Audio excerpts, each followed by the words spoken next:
Africa Fintech Festival conference entered its third and final day with a special presentation by the British Deputy High Commissioner to Nigeria, Laura Biffles, on UK Africa Fintech Investment Group and other initiatives.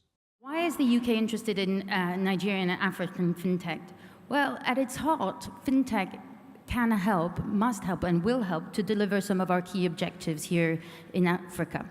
Fintech, as we know, is key to supporting more investment to African firms, creating jobs, creating wealth in win-win situations, both for the UK and for Africa.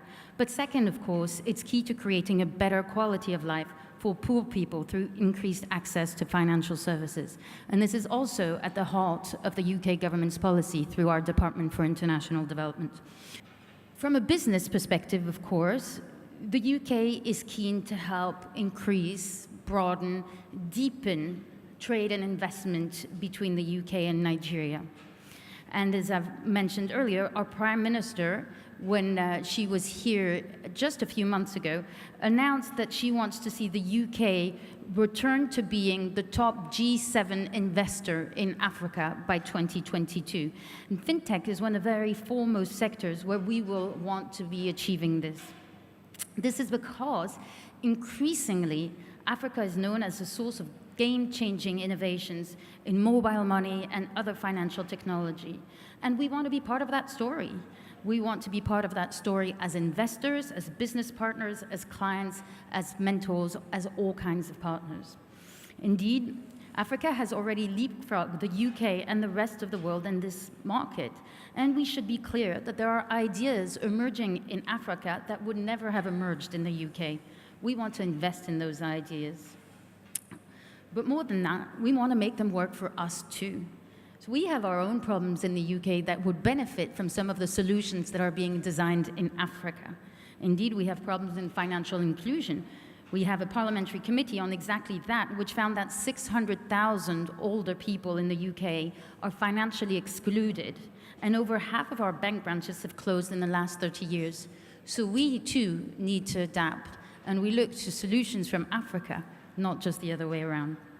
Nigeria, as we know, is a market of nearly 200 million people and the largest economy in Africa. The potential reach of fintech goes further into that population than almost any other product.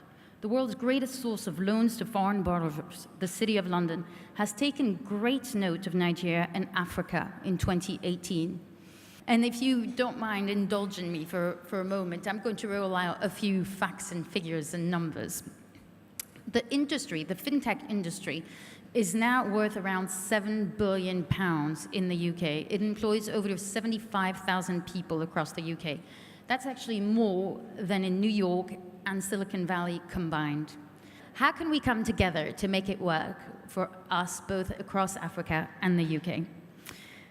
The UK-Africa Fintech Partnership was launched by the Prime Minister during her visit to Africa in August.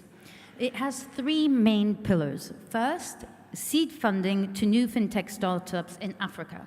Earlier on, I mentioned IFINA. That is the organization through which we will channel those grants here in Nigeria.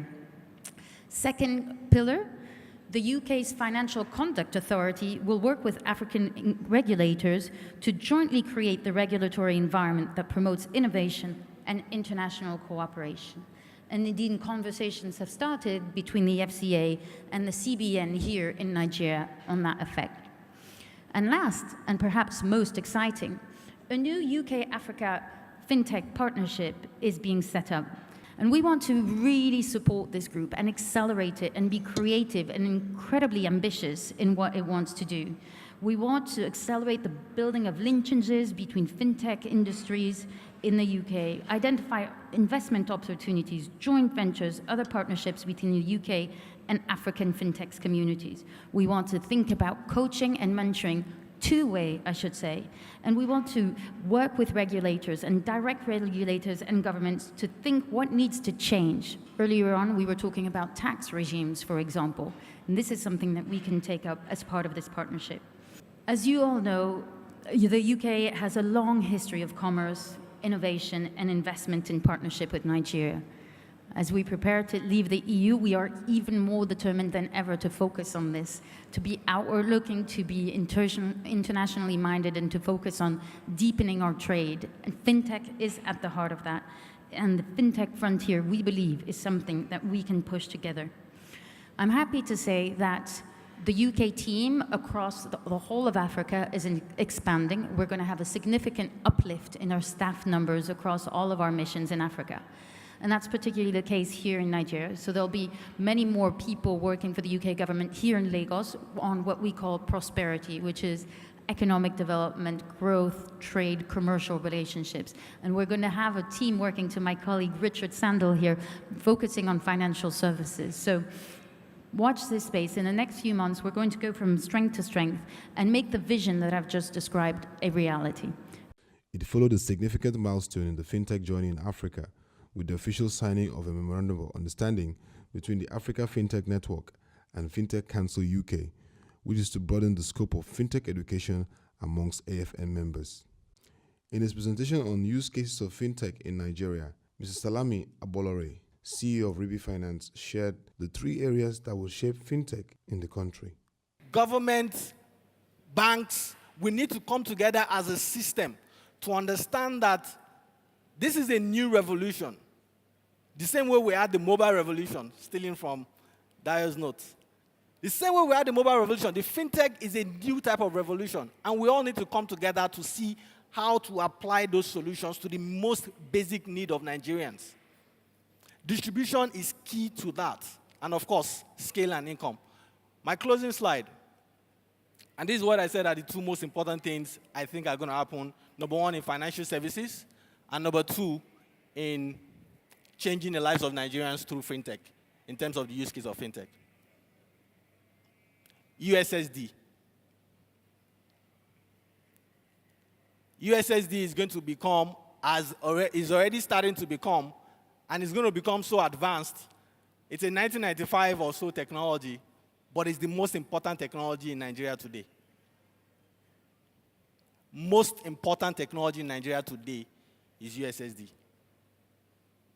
Because of the kind of things it can do. Because of the kind of processes it can carry. My prediction is that 60% of engagement with especially financial services will be on USSD. Also, the chairman of Fint Nigeria board, Mr. Segun Akerele, shared insights on funding disruption from Fint's fintech fund. Our fund, what are we looking to do with this fund, really? It's a very short, it's really a test case. It's a very short period, 1 year. We have 2 sets of funds. There's the Fintech 1 challenge from $50,000 to about $20,000. And there's the Fintech 2 challenge as well. And then so what we have is that we've loosened some of the requirements for funding. You don't need to have matching funds. You don't need to be a licensed entity like you used to. And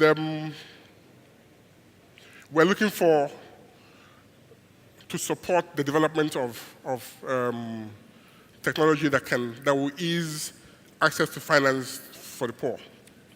It featured panel sessions on collaboration between banks and fintechs, artificial intelligence, the wave of the future, insurance technology, micro-insurance technology and the Africa marketplace, deepening the financial sector time for growth, using disruptions or innovation to promote financial inclusion, leveraging technology to propel financial inclusion to the next level, agri-tech, mitigating cybersecurity threats, how tutoring instructions can serve as a breeding ground for driving innovation in fintech, and blockchain beyond crypto and its strategic value to businesses.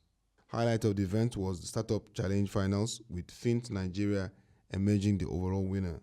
Dr. Segun Aina, the convener of the Africa Fintech Forum, speaks on the conference and the impact it has made in the last 3 days. The great achievements that we've made in this African Fintech Festival, which is the first one under that name, although it's the 3rd National Fintech Conference in Nigeria.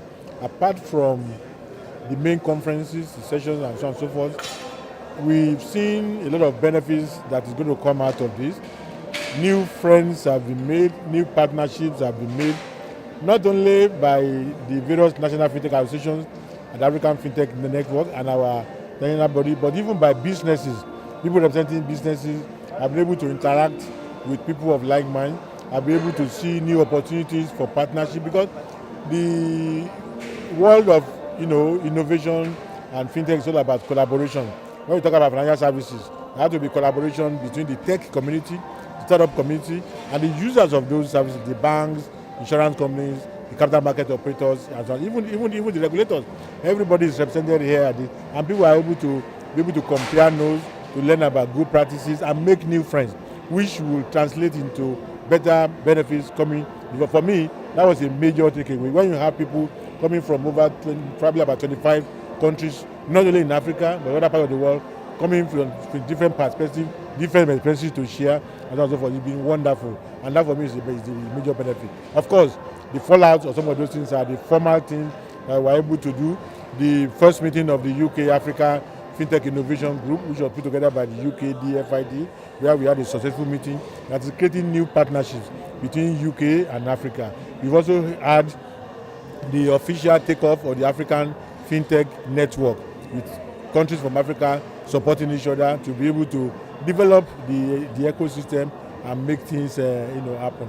We've also seen the involvement of students from all the various institutions coming together, like a catch them young mechanism to create new stuff and create new things for the economy, and also let them see when students are hobnobbing and engaging with MDs of banks and other institutions, it's a sort of inspiration for them to also want to do good things. When they are also hobnobbing with people that have running their own businesses, creating new things, it made them to always think that yes, we can also aspire to be like this. So it's a whole follow-up. And 2019, we are expecting a lot to happen, because the fintech or the world of innovation is a very dynamic one. Things changes every day, every hour, every time, and we want to position everybody to be able to do it. And through the collaboration and the partnership that we have put together, we'll be able to have a coalition of partners all over the world, where we can compare notes and make sure that we jointly work towards developing our various environment and making the world a better place for everybody. The 3-day Africa Fintech Festival, attended by delegates from 25 countries, has shown the progress that has been made in the continent's fintech industry, with effective collaboration among stakeholders, significant investments in infrastructure, human capacity building, and an enabling policy environment. Africa stands a great chance of making progress in financial inclusion and driving inclusive growth through fintech.